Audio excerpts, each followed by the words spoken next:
पूरा पानी आए, क्या करना पड़ेगा? लीकेज बंद करना पड़ेगा। तो हमारे विचारों के माध्यम से जो लीकेज हो रहा है ना, वो बंद करें, उसको बंद करें। और उसी जो पानी आएगा, आप अपना काम लेंगे। अच्छा, जरूरत पड़ेगी तो आप पौधे लगाएंगे, उसमें सींचेंगे, हरियाली आएगी, फूल आएगा, कैसा आसपास का वातावरण बदल जाएगा। कपड़े की धुलाई होगी, घर की धुलाई होगी, बर्तन की धुलाई होगी, शरीर की धुलाई होगी, पूरा रौनक आ जाएगा। अब पानी बमुश्किल आपको पीने भर का मिल रहा है, क्यों? लीकेज बड़ा हो गया है। आप केवल जिंदा भर रह पा रहे हैं, जिंदा एग्जिस्ट कर रहे हैं बस। ओवरफ्लोइंग, साधना का मतलब है ओवरफ्लोइंग हो। मैं इसको थोड़ा एक उदाहरण, छोटे उदाहरण से बताऊं। जैसे एक पौधा हो, पौधा केवल पनपता हो, बस केवल वो जिंदा हो, पनप नहीं रहा हो, कैसे काम बनेगा? अर्थात उसको जमीन से, वातावरण से इतनी खुराक मिल रही है केवल, क्या कि उससे कुल जिंदा भर रह पाता है, बस इतनी खुराक। इससे काम नहीं बनेगा, इससे फूल नहीं खिलेगा, फिर फल नहीं आएंगे। क्या होगा? इतनी खुराक उसे मिल रही है या दिया जा रहा है उस पौधे को कि वो जिंदा रहने के लिए तो पर्याप्त ही है, और भी खुराक बची हुई है। क्या करेगा? वही फूल के रूप में निकलता है, वही फल के रूप में निकलता है। तो फूल जो है ना, वो फूल क्या है? ओवरफ्लोइंग है, फूल का खिलना। इसका मतलब है उस पौधे के पर्याप्तता से अधिक है, वो फूल के रूप में निकला। ऐसे ही हम बहुत सारी शक्ति केवल जिंदा रहने के लिए लगा देते हैं। अच्छा, तो लगाना गलत नहीं है, लेकिन उसी जिंदा रहने में, जीवन गुजर में, बाल बच्चों के परवरिश करते में इतनी नकारात्मक, लड़ाई झगड़ा, वैर वैमनस्य, इतनी गलत बातें होने लग जाती है, हमारी ऊर्जा चुक जाती है। अब बचती ही नहीं है कि हमारे जीवन में आनंद के फूल खिले, शांति की फूल खिले। मैं क्या कह रहा हूं? उस लीकेज को बचाना होगा। आप कहेंगे ऐसे थोड़ी हो जाता है कि आप बैठे बस आंख बंद किए हो गया। फूल खिलेगा कैसे? शांति की फूल यूं ही नहीं खिल जाती है, साधना की फूल यूं ही नहीं खिल जाती है। मैंने कहा था ना, पूरे सिस्टम को ठीक करना होगा, पूरा स्ट्रक्चर को बढ़िया बनाना पड़ता है। एक एक चीज को मैं आज तो इतनी बात बताऊं, एक चीज और बता देनी मुझे कल थोड़ी सी समय के बारे में, उसके बाद तुम्हें पूरे जीवन के सिस्टम को चेंज करने वाली बात बताना मन है कि कैसे वो परिवर्तन हो, तब जा करके वो हमारी साधना में सफलता मिल सकती है।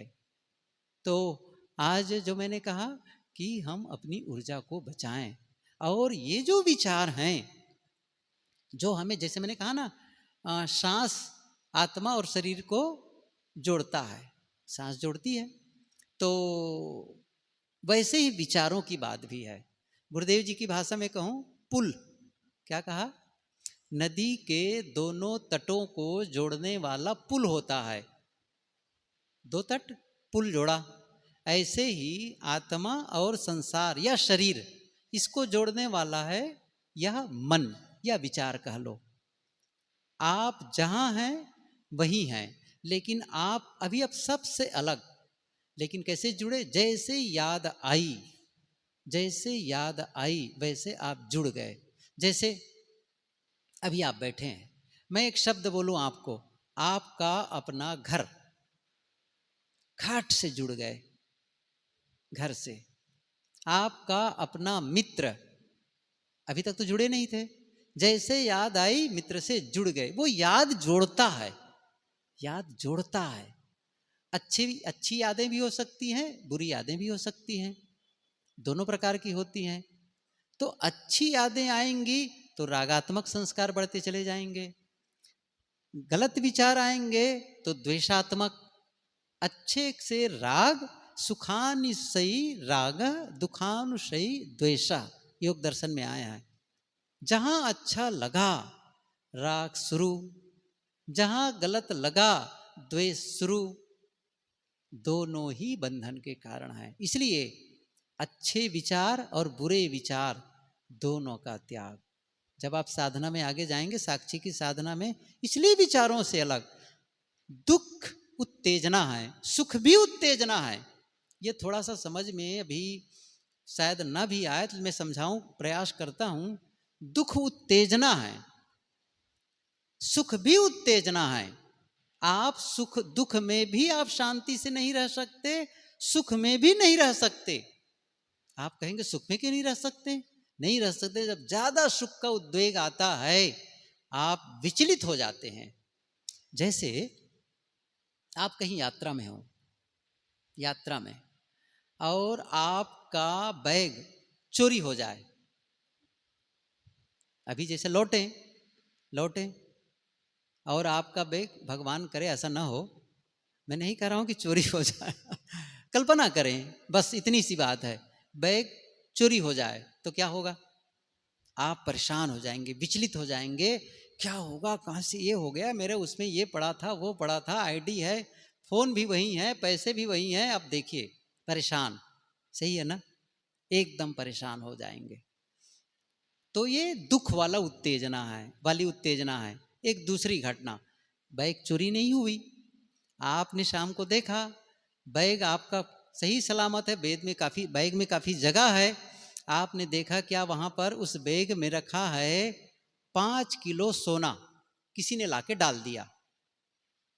अच्छा, 5 किलो सोना नहीं समझ में आ रहा है, चलो 5 करोड़ रुपया डाल दिए, आपके बैग में चुपके से डाल दिया, और आपको पता हो गया असली नोट हैं सब ये।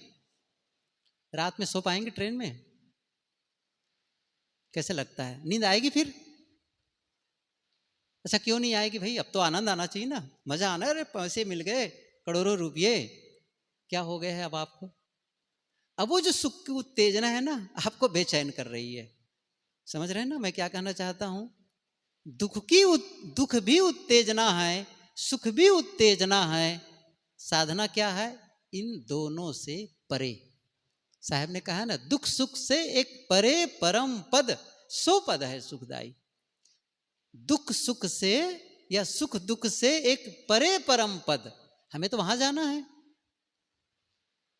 तो स्थिति में इसलिए विचारों का साक्षी होना है। साधना की कॉन्सेप्ट क्लियर होना चाहिए। मैं क्यों साधना कर रहा हूं, क्यों मैं श्वास को देख रहा हूं, क्यों विचारों से अलग होना है, और क्यों अपने आप से मुलाकात करनी है।